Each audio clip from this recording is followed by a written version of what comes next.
You can pop some questions in there, and there'll be a couple of sections where I'll check in with Matthew, see if there are any questions. And towards the end, we'll just have a big open session where you're able to ask the questions that you want. Also, I'm available at Volunteer Wellington anytime after this. If you just want to connect directly, hit www.volunteerwellington, find our contact details in there, and you're welcome to come and have a chat with me if you want about anything that's specific about you. So I guess by way of introduction, I'm here. And why am I here? I'm the manager of volunteers at, or volunteer membership at Volunteer Wellington. And we're all about supporting best practice in the community and voluntary sectors. We want to make sure that volunteers can find volunteer opportunities, but we also want to make sure that when they do, they find opportunities in organisations and spaces where they're being treated well and treated with as much best practice as possible. So we support in both avenues. I have a background in kind of crisis counselling, frontline support, those sort of things, and people who've been in difficult situations. And I also deliver some other workshops around psychological first aid, mental health, those sorts of things. And I guess in my career right now, I'm really passionate about people finding the spaces and places where they feel like they are making a positive difference and where they're having a really good impact. And one of the other things about me is I also am very much about sustainability. I run a little repair cafe, and everyone often says, don't get me talking about that because we'll never finish this session. So on that note, maybe we should carry on. I think it's important to note that volunteers don't necessarily have the time, but they have the heart. Volunteers are a unique workforce. They're motivated by different things than, say, people who are motivated by the need to have a income and to pay the mortgage, or are looking for a career focus. So volunteers are quite a unique workforce for us, and so they need to be treated slightly differently and engaged differently. So in this session, we're going to kind of look at how you can maximize your engagement with volunteers so that you can get the best out of them and that they can get the best out of you. So when I spoke with Matthew, he said this is the sort of stuff that he would like us to cover in this session. So we called it Ready, Set, Engage. So ready is about the things that you need to think about before you start recruiting. What kind of groundwork you need to lay into thinking about volunteers joining you or being engaged with you. So we'll talk a little bit about the current state of volunteering in New Zealand, what we know is happening in the volunteer workforce. In the set section, we'll be looking at how to actually recruit your volunteers. What are the kind of spaces and places to do that, how we do that well. And then once you've got those volunteers in there, the things that you need to put in place so that you will know that you are supporting your volunteers really well. And our last section is about engage, which is about once your volunteers are in there, how do you keep them engaged? How do you retain your volunteers? How do you recognize what they're doing? How do you reward them in ways that make sense? So we can't cover everything in the session. There's going to be probably 45 minutes or so with some questions at the end. We can't, of course, cover everything, but this is a really good 101. It's a bit of a think tank to help start those conversations, to get some groundwork there for you so that you are ready to get great volunteers on board and maximize them. So in our ready section, this first section, what we're going to look at is what do you need to start thinking about before you recruit volunteers? So we'll look at kind of what are the motivations for volunteering, what are the barriers, and what does the latest data report tell us? And I think it's important to note that the way that we traditionally engaged volunteers 10 years ago has changed remarkably. So there's been a lot of research that's been done around that. It's kind of people are marking it with the post-COVID-ness. So COVID made a lot of changes to things and gave people opportunities to reflect and to look at how they were doing things. So this new kind of state of volunteering now is a little bit different, and we'll go into what that's about. So Volunteering New Zealand have done a state of volunteering report, which if you're interested, you can search up Volunteering New Zealand State of Volunteering Report 2022. And it will tell you a whole lot of things about what's happening in Aotearoa, New Zealand now in our volunteering landscape. Some of the key things that I think when we look at kind of what motivates someone to give their time, their energy and their skills into volunteering. They found that overwhelmingly there was a 90.4% of people their main primary reason for wanting to volunteer was a desire to contribute. So they're wanting to contribute to some part of what you're hoping they will engage in. 17.4% of them also wanted to make friends. So connection was really important. And out of that, there's also 16% were asked by a friend to come volunteer with them. So connections and being with others is really important. There's a group of people who also use volunteering maybe to get some experience for their CV or some work experience or some sort of pathway into employment. So about 10% of people do that. But we absolutely know that there is a drive for social justice for a lot of people. People are wanting to be with organisations where they maybe have some similar values to the organisation. And that lived experience of the charity's cause or wanting to give back is really important. And I'm going to assume that because I'm talking to you, that maybe some of this is around sport or exercise kind of areas. So you might have people who potentially have been in your spaces or places or have family members who are, and they're wanting to give back and to volunteer because they understand what you're doing, they understand the importance of it, and it matters to them. So those are some of the main motivations for volunteering, and they're the things that keep people engaged in their volunteering. I guess if we look at the other side of the coin of that, we always look at what are the barriers to volunteering. Why don't people, or why don't some people volunteer? And I think it's no surprise in our current state of things that 45% of people say that they just have a lack of time. A lack of time is a really, really big thing. I think we know that we've got that kind of squished middle of people. So we've maybe got people who need 2 incomes in order to afford homes. We maybe have people in traditional family circles who are looking after their children, but also working, maybe looking after elderly parents as well, maybe doing a whole lot of other things for their health and well-being that take up time. So we become a society that is a little bit more time poor than we have been previously. So 45% of people saying that they lack time, and that's one of the big reasons that they don't volunteer. There are also things like having health issues that can impede volunteering. People are reluctant in some ways, 9% are reluctant to make a long-term commitment. And interestingly, we've got this purple box over here that says 17.4% of people haven't been asked to volunteer. So somehow they don't know that there are volunteer opportunities there, and no one's actually engaged them and asked them to get involved, which I think sometimes our marketing people might say, oh, that's outrageous. Of course, we've asked them to volunteer and they know about those things there. But the State of Volunteering report will tell you that there's a group of people who don't volunteer, mainly because they weren't asked. We also know that there's some other reasons. There's some costs that can be involved. There's some lack of online roles, which means that people aren't finding a space. They have to go to volunteering rather than do it remotely, those sorts of things. 5.8% of people would prefer to donate money than to volunteer their time. Those are people who want to give back, want to contribute, but don't actually want to volunteer their time or aren't able to, but are happy to. And then interestingly, we have almost 10% of people who don't volunteer say they've got no barrier to that whatsoever. So maybe if they were being asked, maybe if we were engaging with them, they would volunteer. So I found these kind of stats here from Stats New Zealand too, which I thought was interesting, that we have over 50%, just 50.7% of New Zealanders in Aotearoa would say that they volunteer, according to Stats New Zealand. So half of the people that we know do volunteer, and those are the ones that we can count who would consider what they do as volunteering. And I guess I have a question in there around sometimes, and when I was talking to Matthew when we were doing this, I was saying in the kind of the sports space, I have family, I have 3 kids, and I have volunteered with each of their sports teams, and I didn't call it volunteering, I was just helping out. So if someone had said to me, did you help out with the swimming? I'd have said yes. They said, did you volunteer for the swim place? I'm not sure I would say it was volunteering as such.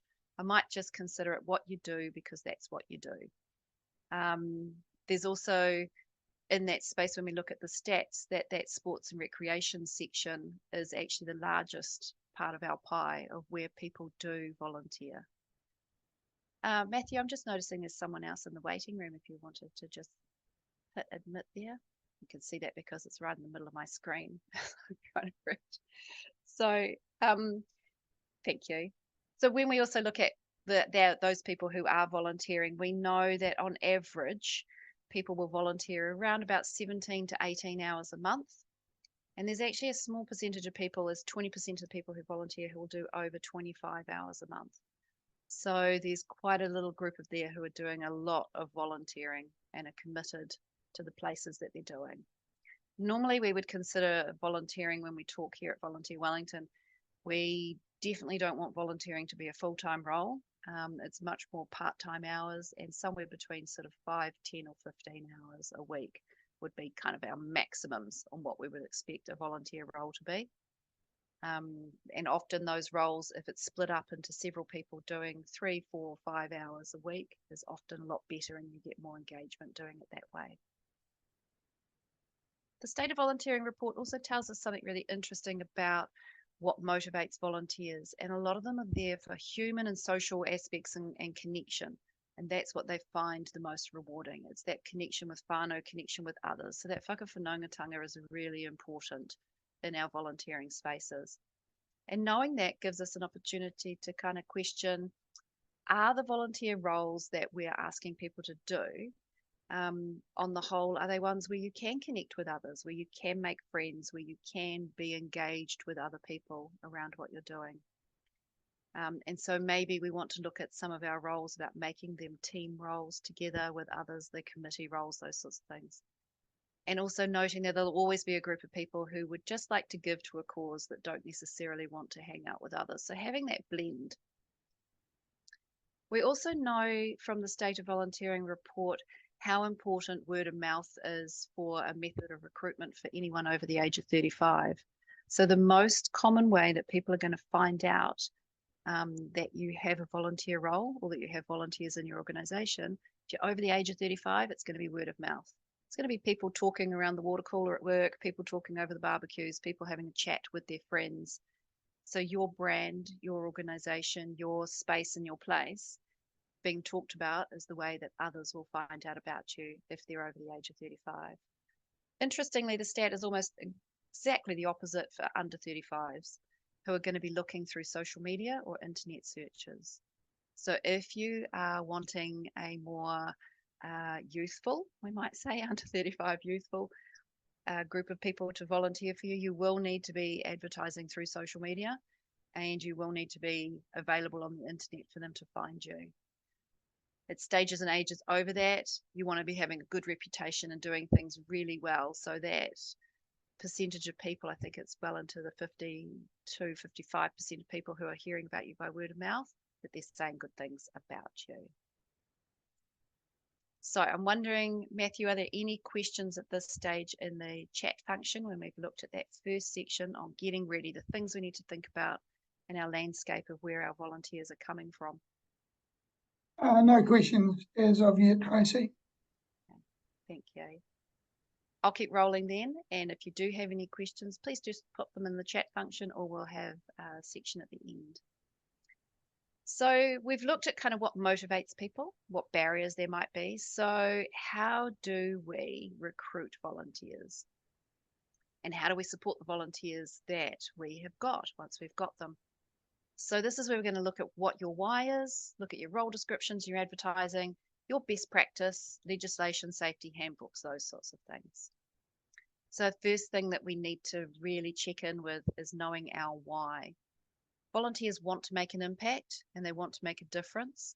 And so we need to let them know how they're going to be able to do that. What's your why in the center here is information from Simon Sinek. You can find him if you Google him.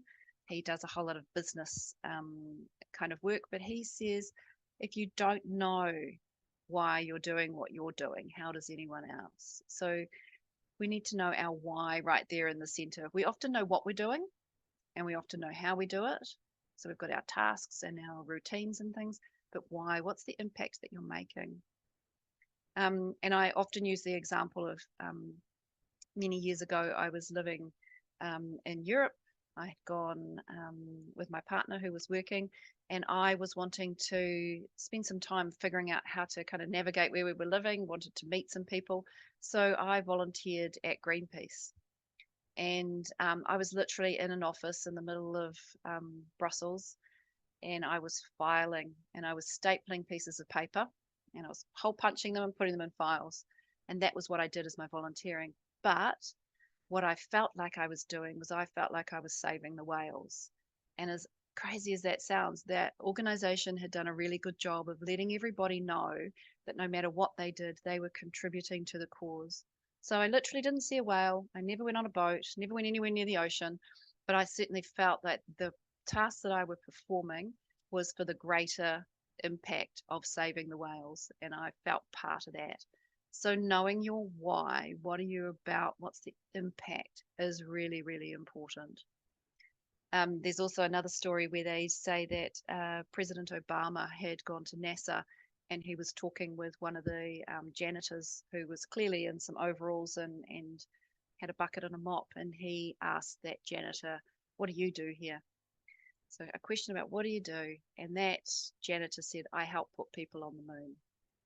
So what we want to do is we want to connect in with that feeling. We want our volunteers, our workforce, our people, regardless of whether they're paid or not, we want them to feel like they are part of the purpose of our organisation, part of the purpose of what we're doing.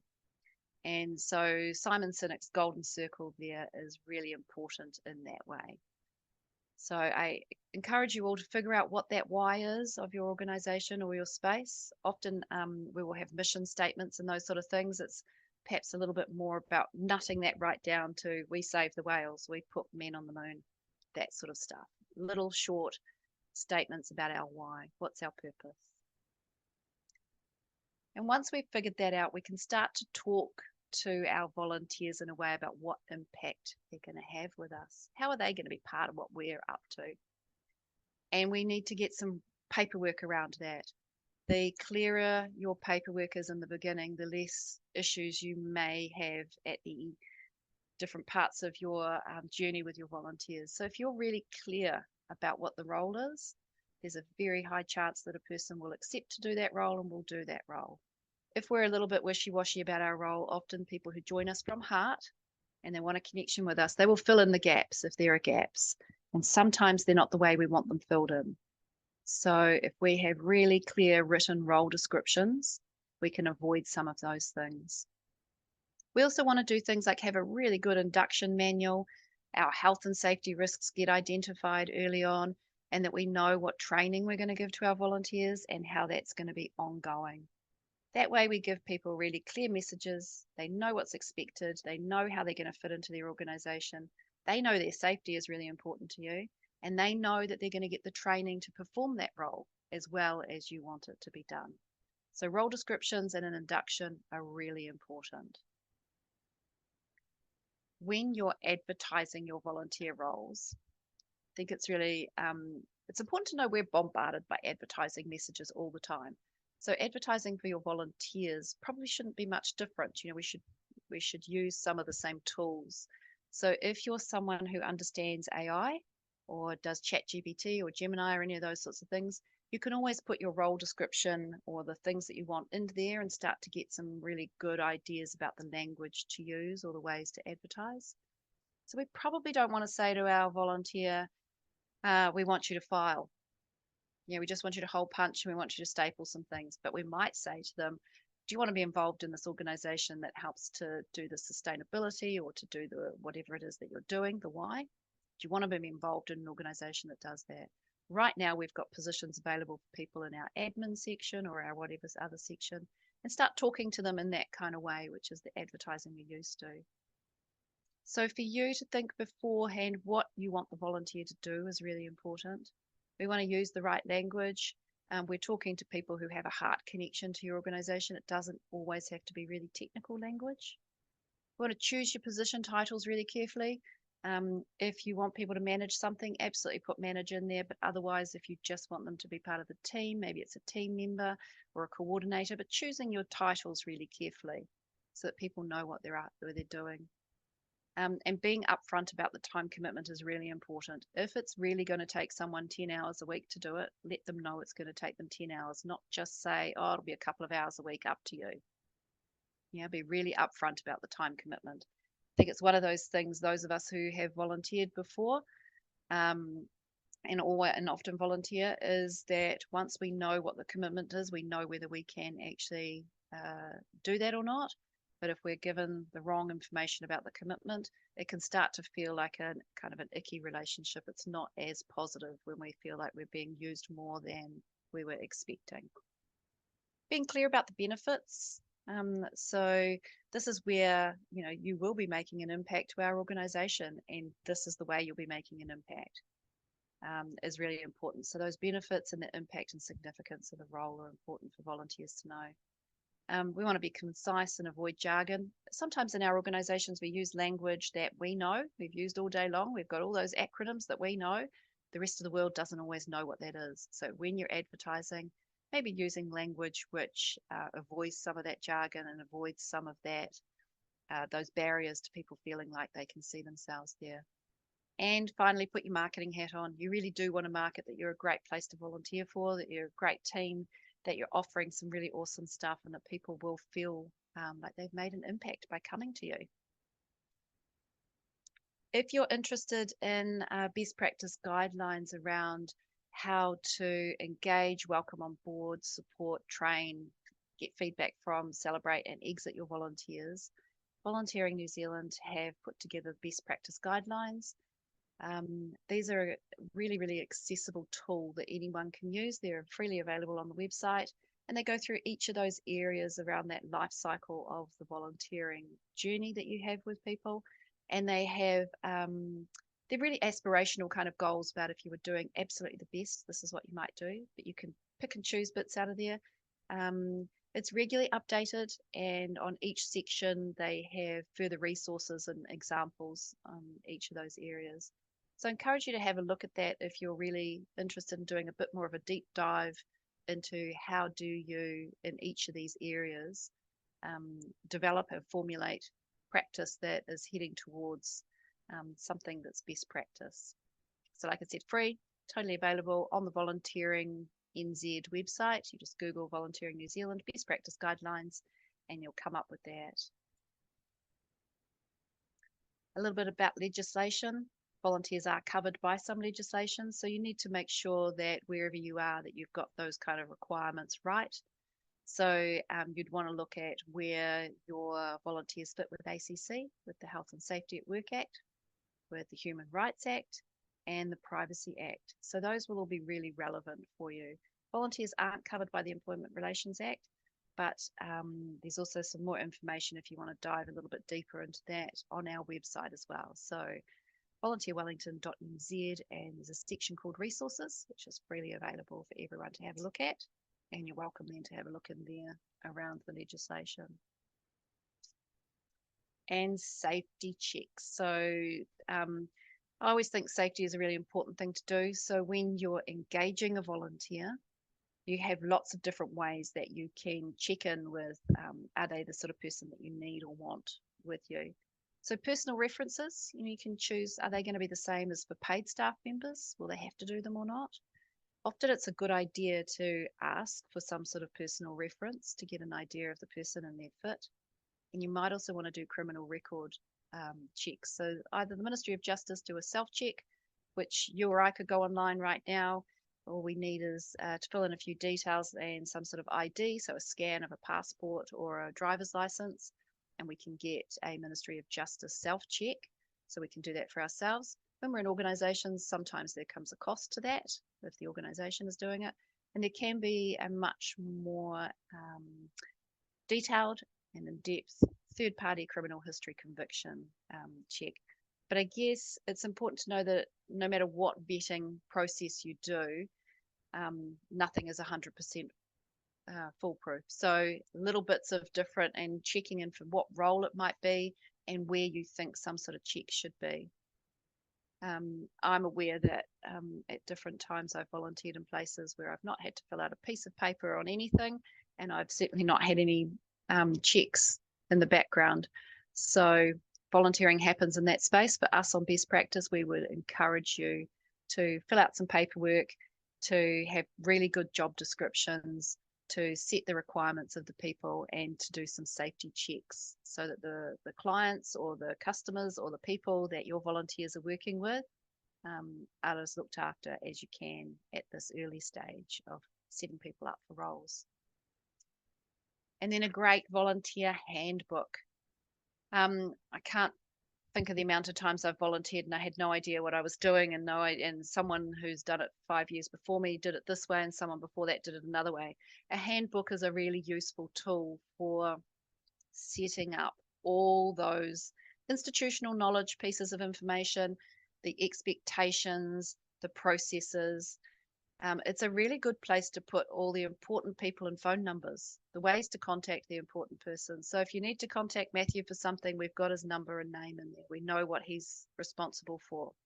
That stops a lot of backwards and forwards about, oh, who do I get hold of about this? How do I do this?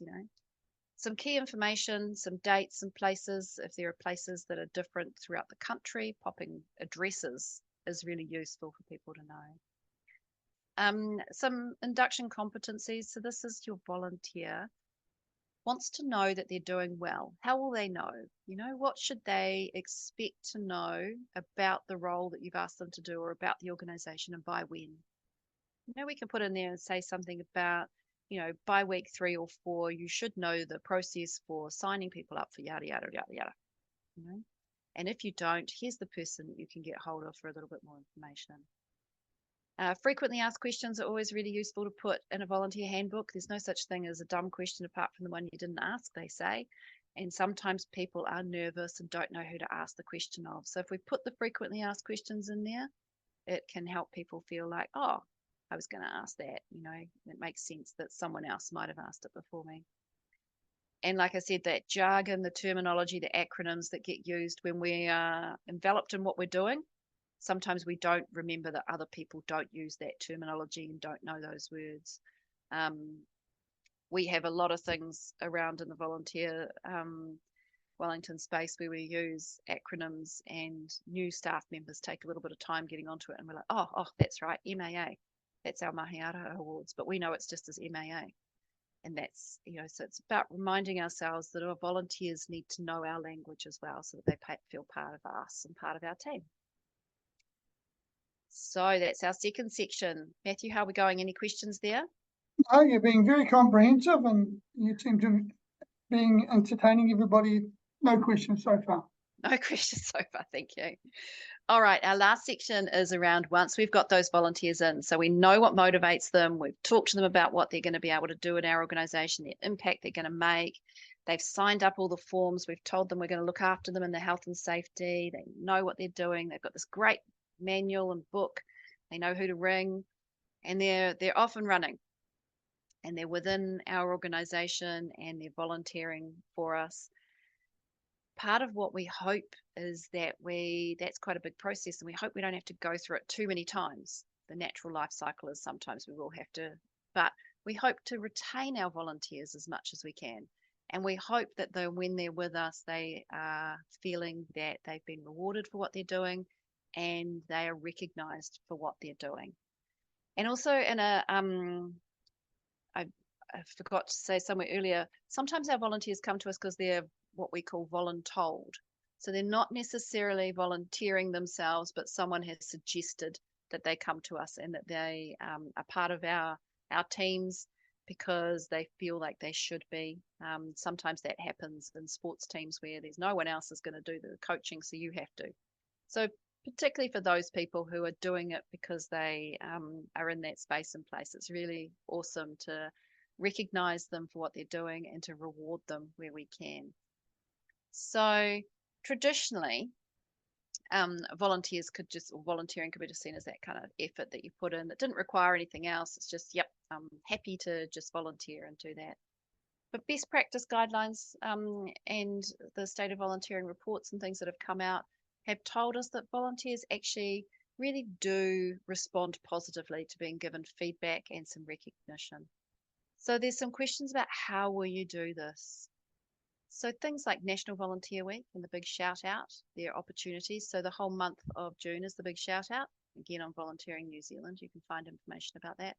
National Volunteer Week starts, she looks at her calendar, the 16th of June. So there's a whole week, a National Volunteer Week. I think it's really important if you have volunteers engaged with you, that they will see some social media or they will see some information or others will talk to them about National Volunteer Week and about what other organisations are doing. But it's a really important thing for you to figure out how you might acknowledge and celebrate your volunteers during that week. If you're looking for any resources, Volunteering New Zealand have the what do you call it? The pages and the logos, things all set for Instagram, for Facebook. They have certificates that you can download, that you can put your own logos onto, and that. So there's a whole lot of collateral that already comes out that is available for you. There's a theme each year. So there's an opportunity there to do those national weeks, and the big shout out is also a similar thing throughout the month. But you could also just have regular catch ups with your volunteers. You could have volunteer appreciation events. So at Volunteer Wellington, 4 times a year, we get all our volunteers in.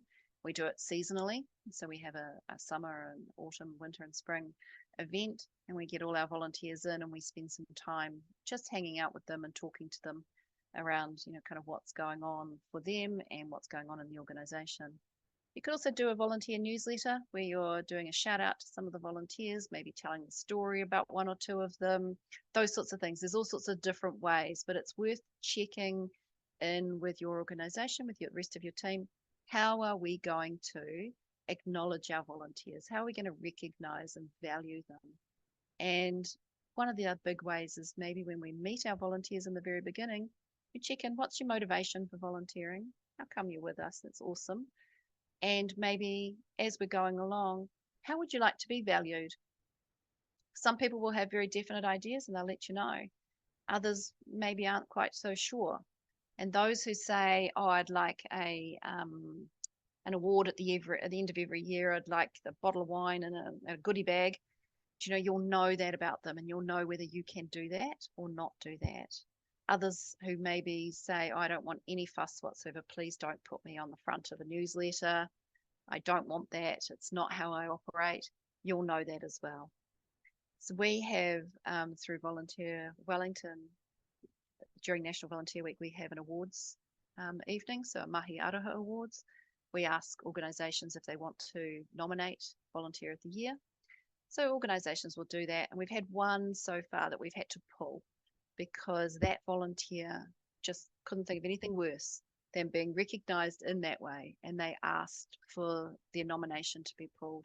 So better than being in that situation is to check in the beginning, lay that groundwork, figure out what it is that the volunteers that you're engaging might like in order to be recognised and valued. In terms of rewarding volunteers, volunteers aren't employees, so you can't reward them with money and gifts or regular gifts. So you can't give them $20 at the end of each time that they have done their volunteering with you. That's not volunteering.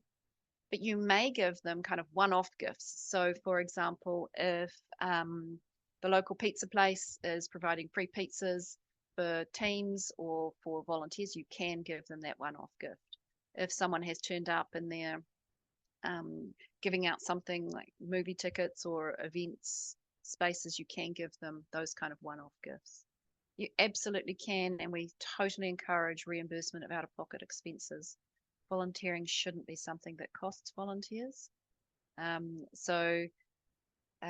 Reimbursement will be about your organisation and whether there's a policy around that. But if you can, it should be actual and reasonable reimbursements set out at the beginning. So if you're going to do things like reimburse people for the cost of their petrol, you let them know that in the beginning and you let them know what that rate is. The IRD have a mileage rate. I think it's, someone might be able to correct me. I think it might be something like 96 cents a kilometre right now, regardless of whether it's petrol or electric.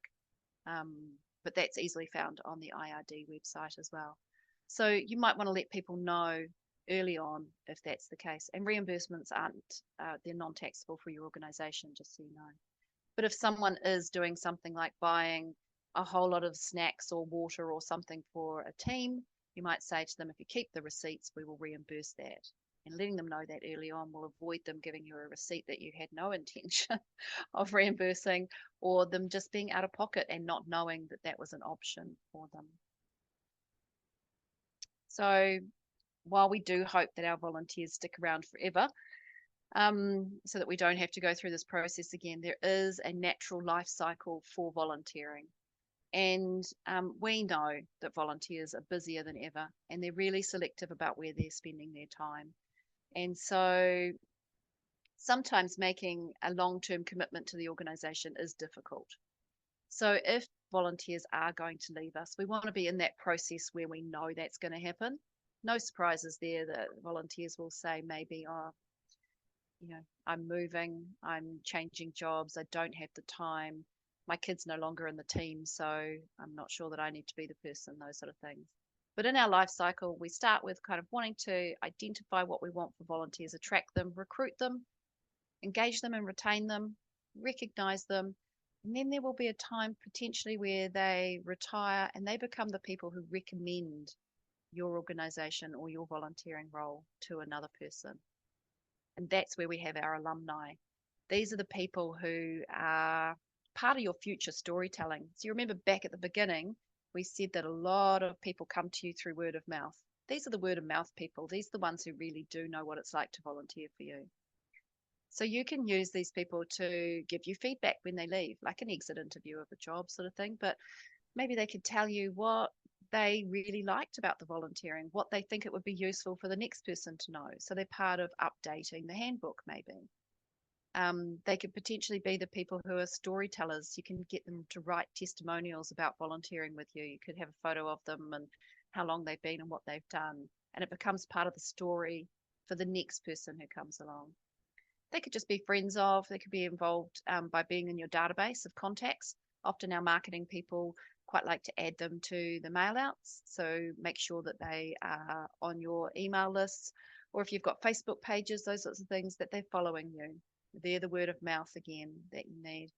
And potentially your alumni might be the people that you can say, would you be all right being on our list to help fundraise for us in the future? So if there's a sausage sizzle or there's a street collection or there's a space in place where fundraising, you're wanting to sell chocolates, it used to be. I don't know if you sell chocolates anymore, but you could have them on your fundraising list of people. And they're the people who are going to tell great stories about what it was like to volunteer with you. And they will be the way to get new people in as well. So in our volunteer life cycle, there will be times when people do leave us, and actually capturing that leaving in a useful way is really important too. And that, Matthew, is kind of Volunteering 101 in a very quick snapshot. I said it would be about 40 minutes, so 40 minutes. And I'm wondering if after me talking all that time, I'll take a breath and see if there are any questions, if anyone wants to unmute themselves or ask any specific questions around what they need from their volunteers or how to go about doing things with their volunteering.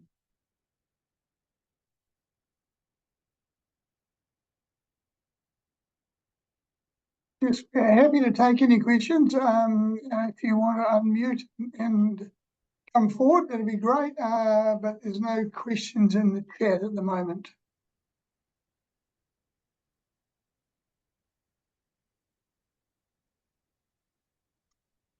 Hi, Tracy. It's Kirsten here from Nuku'ora. Thank you for your presentation. That was excellent. I got lots of good tips out of it. You mentioned in the vetting of volunteers using the Ministry of Justice self-check. Do you also recommend doing police checks? Thanks for your question there, Kirsten. I absolutely recommend finding what suits the role.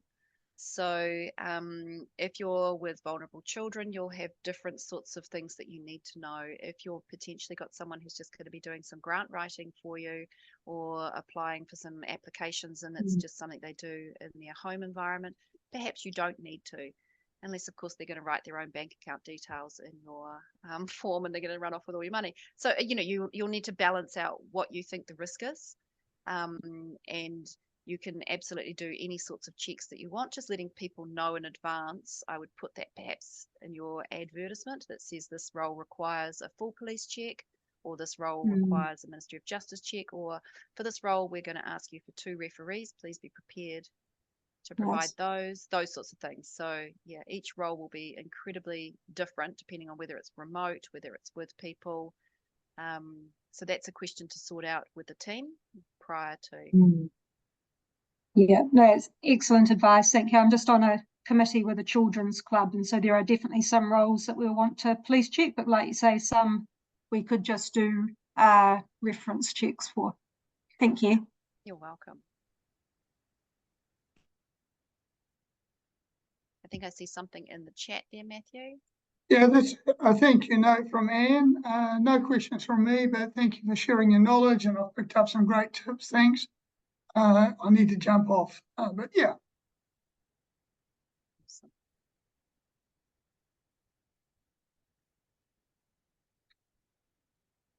So no questions beyond that. Tracy, I would like to thank you again. There was a couple of things that really resonated with me was the life cycle. I think that's an important thing that we need to factor in when we're dealing with volunteers about, you know, there is a whole number of steps that we should go through. And the other thing that I think would be beneficial is, and it doesn't have to be comprehensive, but a handbook of some sort. I think that those are a couple of things that I thought were very insightful. Great. Yeah, and I think the handbook doesn't necessarily need to be 40 or 50 pages sent off to the publisher.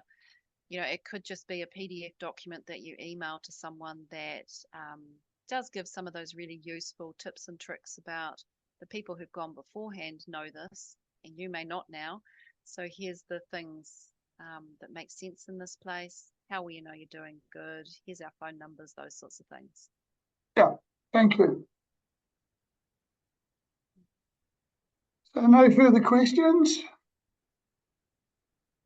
And like I said, I'm available if you want to have a chat, or any of the rest of our team at Volunteer Wellington. If you're in Wellington. Find us on the website. There's a couple of phone numbers. We have an office branch that's in the hut, and we have a branch that's in Porirua as well. So you're very welcome to contact any of the team there. We have some resources on our website. If you'd like to look at those, they're freely available as well. Sorry, Tracy, I've just joined the call. Dean Eager's my name. I started the call, but an elderly lady's collapsed beside my van, so I had to help with the ambulance. Is there a recording of this session that we could get? There absolutely is, and thank you for being. Dean, it'll be.